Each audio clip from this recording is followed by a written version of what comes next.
Oke, baik. Assalamualaikum warahmatullahi wabarakatuh. Salam sehat untuk kita semua. Semoga tetap selalu semangat. Baik, untuk pertemuan kita kali ini, kita akan membahas tentang materi Electronic Business Value Metric yang akan kita bahas pada pertemuan ke-12 kali ini. Nah, oke. Jadi, mengembangkan e-bisnis itu merupakan suatu seni tersendiri ya bagi sebuah perusahaan.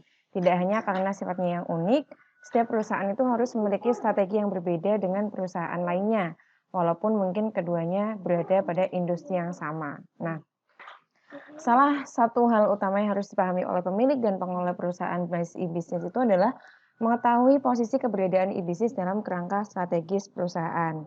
Nah, Amir Hatman memberikan sebuah kerangka dalam bentuk matriks yang layak untuk dipergunakan oleh perusahaan sebagai panduan dalam memahami e-bisnis ya dalam perusahaannya. Nah, kerangka yang bersangkutan itu diberi nama e-business value matrix ya. Ini menurut Hartman tahun 2000. Nah, jadi ada 4 matriks yang akan kita bahas pada pertemuan kali ini. Nah, ini adalah gambar matriks, ada 4 kuadran. Yang pertama, dari bawah ini adalah new fundamentals yang terdiri dari, nanti kita akan bahas satu-satu per matriks, per kuadran maksud saya. Ada cost saving, ada webification, kemudian ada experience building, dan juga low risk. Nanti kita akan bahas juga. Kemudian untuk kuadran kedua yaitu rational experimentation. Di dalamnya ada new market segments, kemudian ada business model shift, ada new revenue source, dan juga low or moderate risk. Kemudian untuk kuadran yang ketiga adalah breakthrough strategies. Di dalamnya ada market creation, kemudian ada new business model, kemudian ada shift industry dynamics, dan juga high risk. Nah, yang kuadran yang terakhir adalah operational excellence. Di dalamnya ada re-engineering, kemudian leveraging strength, kemudian efisiensi fokus, dan juga high risk. Ini adalah menurut Amir Hatman tahun 2000. Kita akan bahas satu-satu mulai dari kuadran yang pertama yaitu kuadran new fundamentals, yaitu kuadran pertama. Nah, jadi perusahaan pada kuadran ini tuh adalah mereka yang mengimplementasikan aplikasi e-bisnis dengan tujuan utama untuk menghemat biaya pengeluaran ya atau cost saving. Nah, alasan ini merupakan contoh klasik dari penggunaan teknologi informasi dan internet bagi perusahaan. Nah, dilihat dari segi kebutuhannya, keberadaan jenis aplikasi e-bisnis ini tuh sebenarnya nggak kritikal ya, nggak harus semua perusahaan itu punya gitu. Karena sifatnya itu cuma opsional gitu, tambahan. Jadi semisal perusahaan itu tidak memiliki aplikasi aplikasi ini, itu operasional bisnisnya itu masih tetap jalan gitu. Jadi ini bukan sesuatu yang harus diimplementasikan oleh perusahaan. Tetapi kalau perusahaan itu punya aplikasi ini, dia mengimplementasikan matriks pada kuadran 1 ini, maka dia bisa mencapai yang namanya keunggulan kompetitif daripada perusahaan yang tidak mempunyai aplikasi ini. Nah, contohnya adalah dibangunnya situs perusahaan seperti website atau homepage untuk menekan biaya pembuatan brosur dan company profile atau fasilitas elektronik mail untuk mengurangi biaya telepon interlokal atau internasional. Nah, biasanya perusahaan itu melakukan pengembangan teknologi informasi jenis ini itu karena masih ingin melakukan coba-coba dengan aplikasi e-bisnis, mengingat rendahnya risiko dan spesifikasi sumber daya yang dibutuhkan untuk mengimplementasikannya. Jadi saya kira kalau untuk pembuatan website ataupun mungkin implementasi email untuk pengiriman mungkin proposal, kemudian atau mungkin mengirimkan surat ke berbagai vendor supplier atau mungkin ke berbagai rekan bisnis itu semua perusahaan mungkin saat ini sudah menerapkan aplikasi-aplikasi tersebut ya.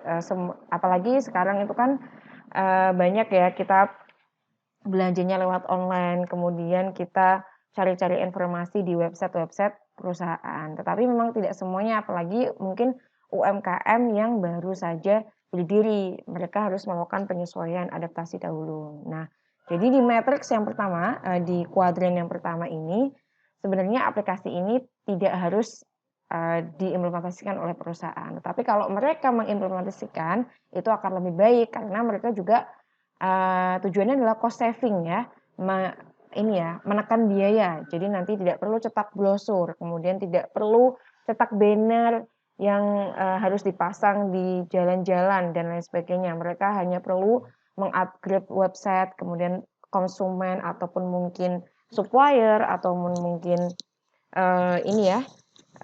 rekan bisnis itu bisa mengakses segala informasi yang berkaitan dengan profil perusahaan ataupun mungkin jenis produk atau layanan. Nah, itu untuk kuadran yang pertama. Nah, next kita akan bahas tentang kuadran yang kedua, yaitu rational experimentation. Nah, pada kuadran kedua ini peranan aplikasi e-bisnis itu belum kritik gitu ya, belum kritikal. Nah, kalau yang pertama itu kan nggak digunakan pun nggak apa-apa. Nah, untuk yang kedua ini sebenarnya juga belum terlalu kritikal gitu. Nah, namun perusahaan itu berusaha untuk melakukan inovasi tertentu yang tidak dimiliki oleh pesaingnya gitu.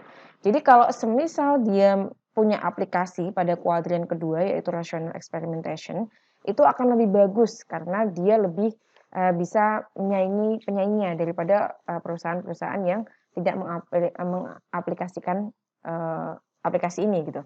Nah, tujuan utamanya adalah untuk mencoba mencari penghasilan tambahan baru atau extra revenue bagi perusahaan.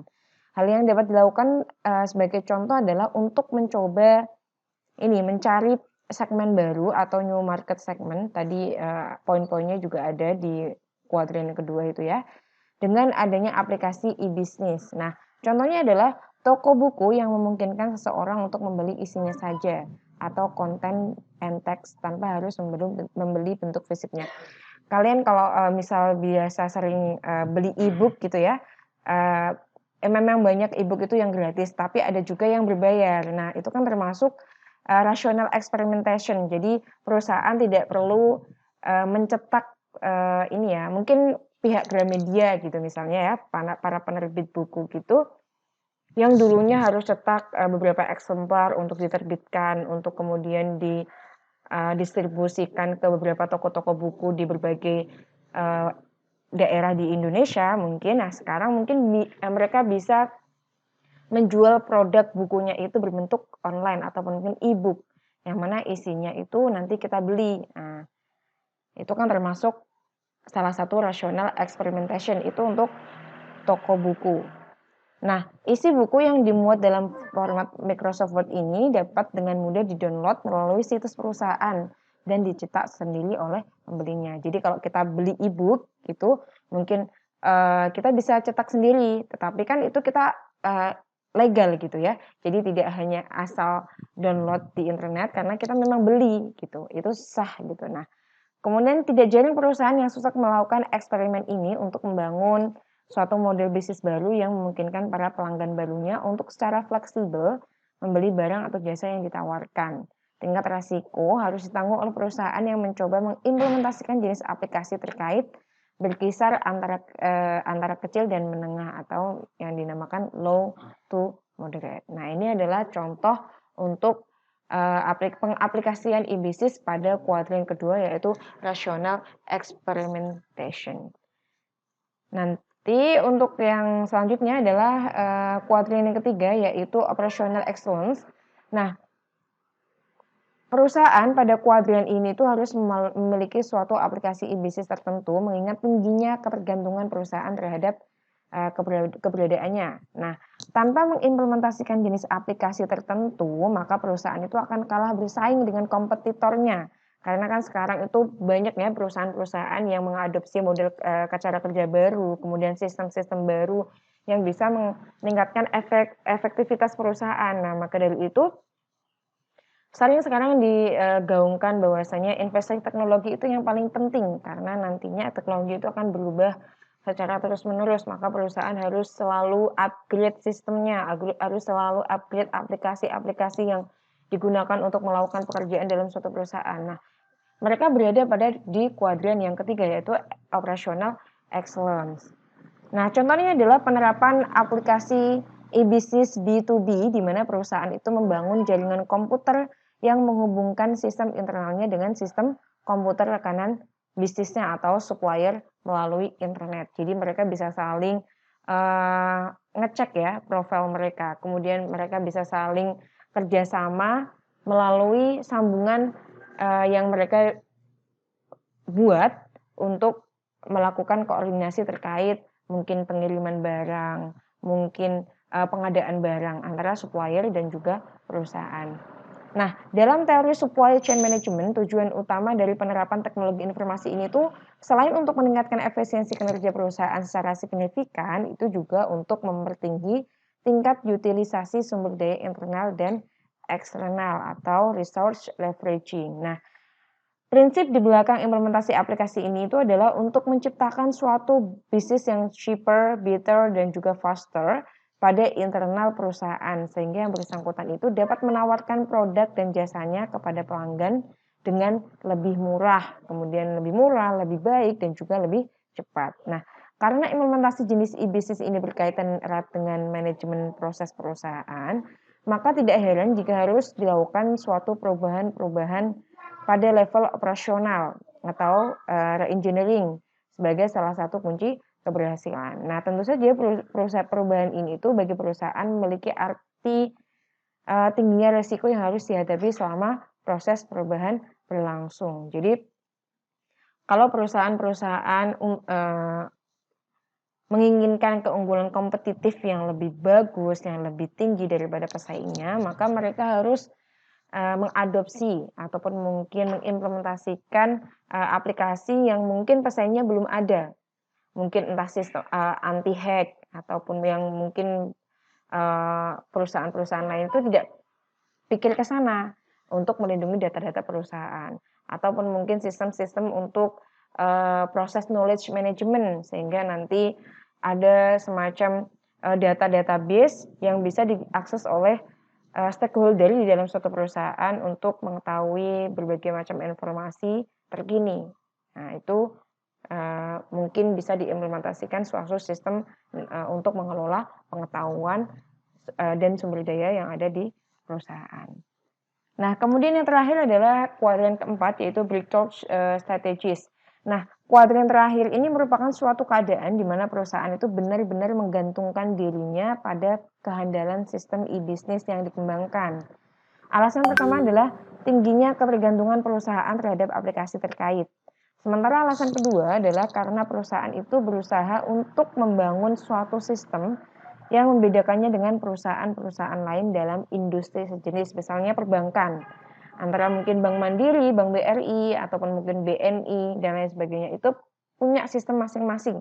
Mereka bersaing gimana caranya melindungi data-data nasabah, ataupun mungkin gimana caranya menekan ini ya terjadinya skimming gitu. Barusan kemarin juga saya habis kena skimming ATM-nya. Nah, itu kan termasuk ini ya kelalaian dari pihak perbankan yang mana mungkin sistemnya kurang ini ya kurang bagus untuk melindungi hack-hack gitu. Nah, itu harus ditingkatkan oleh suatu perusahaan sehingga nanti mungkin konsumsinya saya transaksi di sini itu aman gitu. Selama ini tidak terjadi mungkin skimming atau tidak terjadi kebocoran data dan lain sebagainya. Itu kan salah satu upaya perusahaan untuk memperluas ini ya pasar, kemudian untuk memberikan kepercayaan sepenuhnya kepada konsumen. Nah, ini termasuk adalah breakthrough strategies. Nah, contohnya adalah juga virtual bank yang memungkinkan nasabahnya untuk melakukan transaksi perbankan dari berbagai kanal distribusi seperti personal computer, kemudian web TV, personal digital assistant, handphone, dan lain sebagainya. Ataupun mungkin sekarang ada m-banking ya. Semua bank kan sekarang punya aplikasi yang namanya m-banking yang mana bisa memudahkan konsumen itu untuk melakukan transaksi dimanapun mereka berada. Entah itu jam 12 malam, entah itu ada di luar Jawa, dan lain sebagainya. Nah, itu adalah salah satu contoh breakthrough strategis. Kalau nggak punya ini, maka ya mereka akan ketinggalan karena semua perbankan ya misalnya semua punya yang namanya m-banking. Nah, untuk yang contoh itu adalah seperti mungkin transaksi yang dapat dilakukan nasabah itu tidak hanya seputar transfer uang saja, namun lebih jauh lagi dapat untuk melakukan hal seperti membayar listrik, kemudian bayar telepon, kemudian memesan kebutuhan sehari-hari, bermain saham, dan lain sebagainya. Nah, hal tersebut itu dimungkinkan untuk dilakukan karena bank tersebut telah menjalin hubungan secara online dan real time dengan berbagai rekan bisnisnya, ataupun mungkin bisa top up Shopee atau mungkin bisa top up Dana, bisa top up Gojek, Tokopedia, Grab, dan lain sebagainya. Itu kan salah satu bentuk upaya-upaya perusahaan untuk memudahkan customer. Nah, tentu saja kemudahan-kemudahan tersebut itu merupakan kekuatan dan keunggulan perusahaan dibandingkan dengan bank-bank lainnya. Tapi saya kira kalau contoh m-banking itu semua perusahaan udah punya. Maka dari itu perbankan itu harus menciptakan sebuah inovasi baru yang mana mungkin ini belum ada di bank manapun. Nah, kita harus menjadi pionir, kita harus punya aplikasi lagi yang mana itu merupakan sebuah upaya untuk keunggulan kompetitif. Itu termasuk adalah breakthrough strategis. Nah, pada akhirnya perusahaan itu harus benar-benar jeli dalam mempermainkan portofolio aplikasi-aplikasi e-bisnis dalam perusahaannya.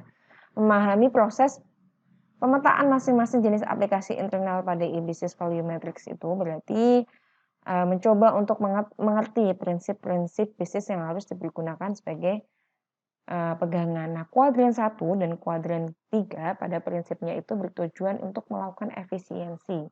Sehingga justifikasi pembelian aplikasi dengan manfaat yang diperoleh itu dipertimbangkan secara sungguh-sungguh. Antara cost dan benefit itu juga harus seimbang ataupun mungkin benefitnya lebih tinggi daripada cost yang dikeluarkan. Maka dari itu perusahaan juga harus tahu gitu kebutuhannya ini, kemudian itu nanti aplikasi yang harus diadopsi itu yang bagaimana. Tentunya mereka juga harus memikirkan cost dan benefitnya. Yang penting tidak terjadi yang namanya kerugian.